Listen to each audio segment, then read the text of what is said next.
കൊണ്ടടിക്കുകയാണ്. എന്തിനാണ് കർത്താവ് കൽത്തൂണിന്മേൽ കെട്ടപ്പെട്ടത്? എന്തിനാണ് ഈശോ കൽത്തൂണിന്മേൽ കെട്ടപ്പെട്ടത്? പറഞ്ഞേ. നമ്മുടെ എല്ലാ പാവങ്ങൾക്ക് പരിഹാരമായിട്ട് ഇനിയൊരു നമ്മുടെ ജീവിതത്തിൽ ഒരു ബന്ധനം ഉണ്ടാകാൻ പാടില്ല. അപ്പോൾ ഈ കൽത്തൂണിന്മേൽ കെട്ടപ്പെട്ട ഈശോയ്ക്ക് വേണ്ടി നമ്മളൊരു പ്രാർത്ഥനയുണ്ട്. ആദ്യത്തെ പ്രാർത്ഥന എല്ലാവർക്കും തരികയാണ്. പിടിച്ചൊന്ന്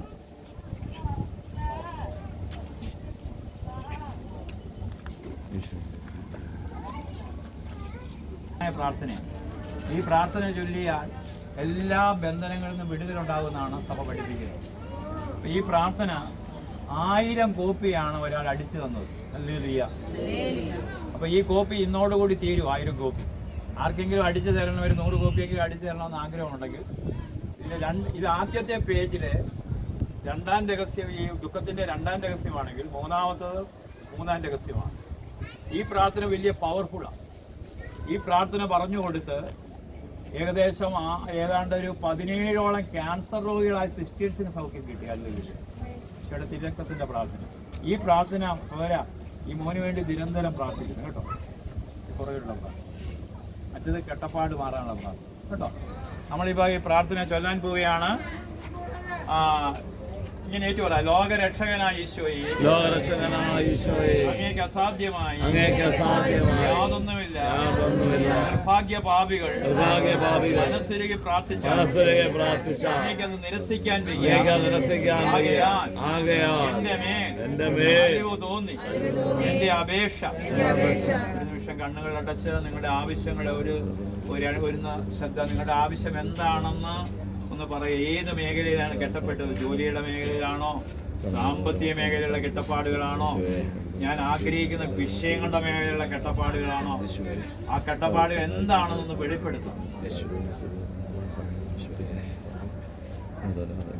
എന്നിട്ട് പറഞ്ഞ് എല്ലാവരും നിങ്ങൾ പറഞ്ഞു എന്ന് ഞാൻ വിശ്വസിക്കുന്നു.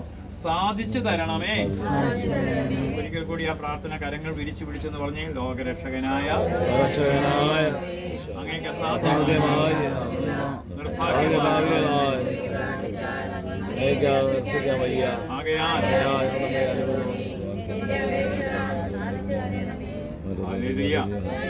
അപ്പൊ ഈ സമയത്ത് ഒരു വ്യക്തിയെ വിളിക്കുകയാണ്. ആരാ വരുന്നത്? അവിടെ ആവശ്യങ്ങള് 10 വർഷമായി പിള്ളേരില്ല. Hallelujah, hallelujah. അവിടെ വെച്ച് പറഞ്ഞില്ലല്ലോ എന്താ പറയാൻ? കുഴപ്പമില്ല. ഈ സമയത്ത് എഴുതി കൊടുത്തിട്ടുണ്ട് അല്ലേ? അപ്പൊ പിള്ളേരുണ്ടായി വരുമോ? ആര് വരും? ഹല്ലേലൂയ. അപ്പൊ ചിലപ്പോ അവിടെ ചില കെട്ടായിരിക്കാം, അങ്ങ് അഴിയാൻ വേണ്ടിയായിരിക്കും ഈ രഹസ്യത്തിൽ ഇല്ലേ? ഹല്ലേലൂയ.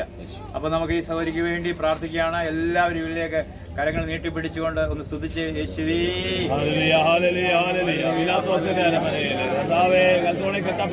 ചമ്മട്ടി അടിയാത്ത ഈശോ, ഞങ്ങളുടെ തിരുരക്തത്താൽ ഈ ദാസിയെ സമർപ്പിക്കുന്നു. കർത്താവേ, കുടുംബത്തെ സമർപ്പിക്കുന്നു. ലക്ഷ്യമായ സഹോദരനെ സമർപ്പിച്ചു, ആത്മാവിനെ സമർപ്പിച്ചു, അഭിലാഷിനെ സമർപ്പിക്കുന്നു. കർത്താവേ, കുടുംബത്തിലെ എല്ലാ കെട്ടുകളെയും ഞങ്ങളുടെ തിരുരക്തത്താൽ നീങ്ങിപ്പോകട്ടെ. ഈശോയെ വിടുവിക്കണമേ, സമാധാനം പകരണമേ എന്ന് പ്രാർത്ഥിക്കുന്നു.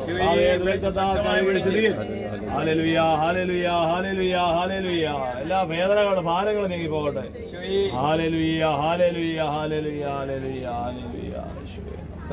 ഞങ്ങളുടെ പിതാവേ,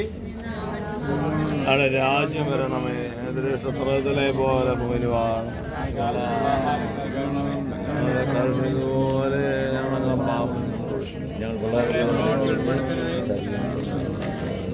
എന്തുകൊണ്ടെന്നാൽ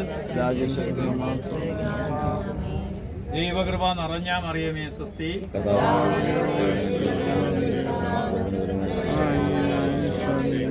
പരിശുദ്ധ മറിയമേ, ഭാവികളായ നമുക്ക് വേണ്ടി ഇപ്പോൾ പിതാവിനും പുത്രനും പരിശുദ്ധാത്മാവിനും സ്തുതി. അതിലെ പോലെ സ്തുതിക്കുന്നു. രക്തത്താൽ കുടുംബത്തെ കഴുകണമേ, മക്കളെ കഴുകണമേ, ജീവനിയോഗങ്ങളെ കഴുകണമേ എന്ന് പ്രാർത്ഥിക്കുന്നു. നാം എല്ലാ പൈശാചിപിടകളിൽ വിടുതൽ കൊടുക്കണേ പ്രാർത്ഥിക്കുന്നു. മനസാന്തരമില്ലാത്ത നമുക്ക് മനസാന്തരം നൽകി അനുഗ്രഹിക്കണമേ. Hallelujah, hallelujah.